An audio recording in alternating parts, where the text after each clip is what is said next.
Listen to the sound of footsteps in the dark, to voices that may not be quite human, to the sound of screams in the night.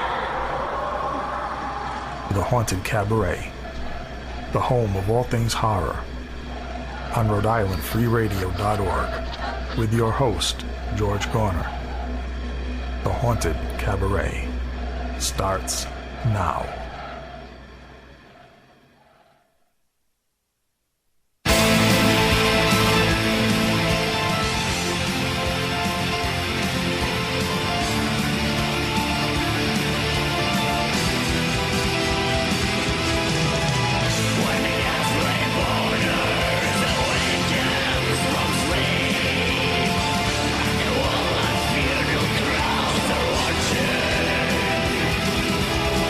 Night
All right.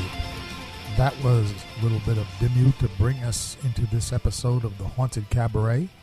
I'm your host, George Garner. Across from me at the table, Chuckles the Evil Clown. Good evening. Greetings, O Evil One. Also at the table, Nurse Misery, to remind us of anything we forgot or don't know in the first place. Exactly. That's what commercial breaks are for. Little music breaks. Yeah, we don't wait for music breaks or commercial breaks to correct our stupidity on this show. Not if I can type fast enough. I just blatantly ask. I don't know this. I'm stupid. What? Fill us in with the relevant information. Exactly. Good thing I have a good words per minute ratio. Exactly. And now one thing you're going to have to fill us in with is, now this is a no-brainer as far as the subject of this week's show, at least to start it off for this first segment. The exploding woman at, what was it, Galilee Beach? Salty Brine Beach. Salty Brine Beach. Yeah. You can't make this crap up. No. I make up very little on the Haunted Cabaret. I mean, you think I make up a lot of this stuff, but I actually don't. Now, to all our listeners, Salty, beyond the New England area, beyond the local area, Salty Brine Beach is a beach here in Rhode Island, the Ocean State, where ordinarily not much happens, other than teenage sex and drinking. That's not much. That's typical. But to vary the menu of events down at Salty Brine Beach this past week, we had a woman blown up in her chair. Yep. Now you say to yourself, okay, was this ISIS getting closer and closer to Chuckles the Clown? You say to yourself, was this extraterrestrials, launching some kind of energy beam at the sand of Salty Brine Beach? Apparently not. Apparently, Chuckles, and you love the fact that there's really no explanation for this yet. This right? is awesome. This is flipping awesome. I mean, basically, this woman shows up with her beach chair. She plants the chair down on the beach, sits her ass into it, and there's an explosion. And you can't. I'm just trying to see the Benny Hill sketch in my head right now. The woman blowing up and going into the rocks. Leaving the ground. And I think probably one of the best parts of this whole thing is, so this thing happens. So, the DEA and the ATF and the bomb squad and the state police, they show up and they say, we're evacuating the beach. Everybody get out of here. And the people on the beach were like, no. We're staying. Nobody would leave the beach.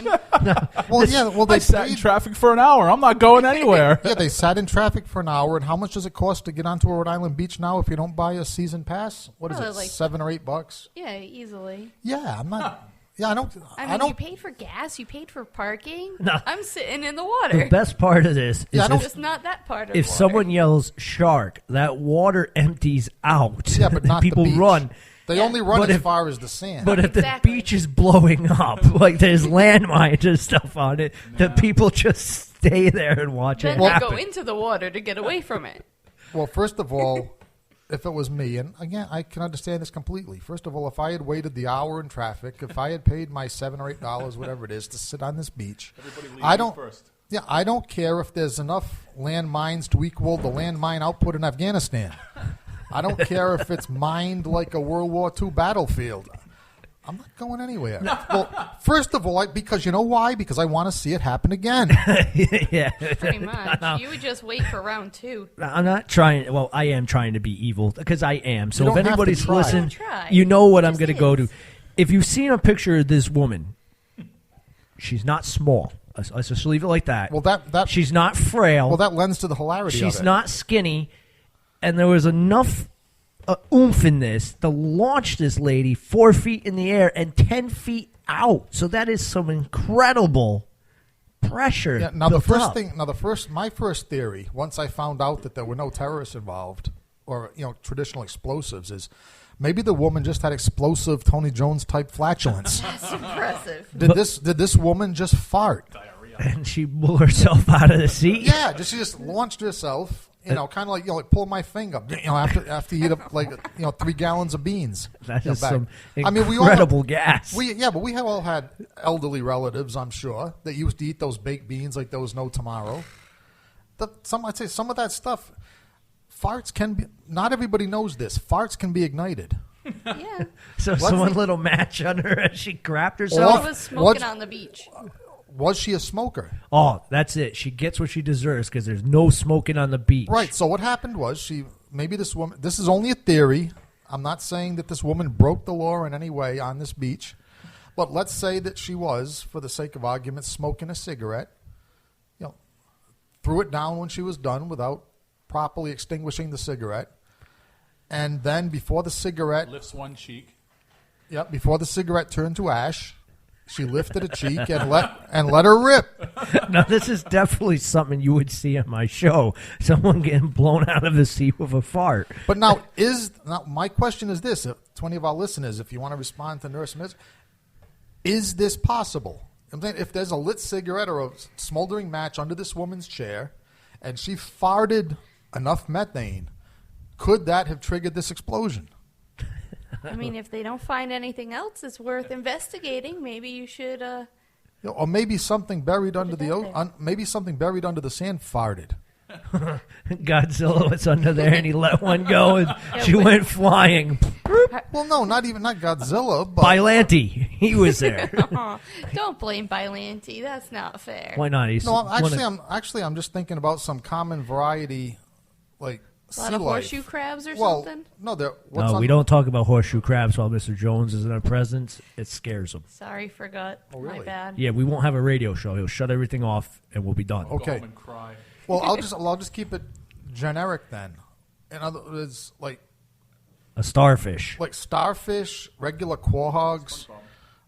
In other words, something under the sand, that generates methane gas. Actually, this is Rhode Island. How about a corpse? There's possibility. I mean, this is Salty Brine Beach. This is the state of Rhode Island. Body. I got it. Decomposing body under the sand at Salty Brine. Did anybody dig? I know what it was. Well, they did take the sand away with an excavator, according to one of the reports. Okay, so no bodies discovered. Not that they've released. I know what it was. What was it? It was the ghost of Salty O'Brien himself. He let one go in his poltergeist form, and it flung her the 10 feet onto the rocks. You mean all that gas he was and then he put in on air? No school misses for Foster Gloucester as he farted. I worked at a very popular radio station here in Rhode Island, and in the studio of this radio station was a big, the whole size of this wall, a big picture of Salty Brine, and he was just staring at you the whole time you were trying to do your show. That's kind of creepy. Yeah. It was his ghost. There you go. What's even more creepy, by the way, is I notice I'm the only person in this room pronouncing Salty Brine's name correctly. It's because I don't care. Well, that's why he's returned from the grave, possibly to torment this to torment this poor obese woman who didn't care because she's from another state. Fart in his face. He's like, "Don't you know who I am? You're on my public beach." Right, by the way, where is the woman from? It's Connecticut. She is a Connecticut woman. A Connecticut woman. From, it says Waterbury, Connecticut on one of these. I don't know what this has to do with anything, but I just pointed out that it was not a Rhode Island woman that was blown up in her chair. And she only suffered a concussion, 2 fractured ribs, and some internal bleeding after getting blown up. Basically. Oh, so you're just saying? Really? You make it sound like it was a fall down his skin in her knees. Most only people, suffered. If you're gonna get blown up, you're gonna die. Now you know why I call her Nurse Misery. Only suffered internal bleeding, a concussion. 2 fractured ribs. Really, Only. that's not that bad considering. That's nothing. It's like a mosquito bite. Yeah, from an explosion of unknown origin. Which is the like creepy thing. Random explosion. You could have been dead. Now Sorry here's for the your thing. 2 cracked ribs. This explosion, normally explosions come out, you have some sort of energy release, like a flash, right, or fire or something. Nothing like that. Nothing. There's no fire, no flash, just boom. So even if they say like she was smoking by an oxygen tank, which was one of them, right? But that's a good idea. But where's the rest of the oxygen tank? It could have shot into the water. But even that going off, you would have some sort of energy that everybody would have noticed, and there would have been enough of an explosion, like a burn crater or something. Yeah, and someone would have felt the impact of this thing blowing up, but no one did. Chuckles and I had a small, teeny, tiny fire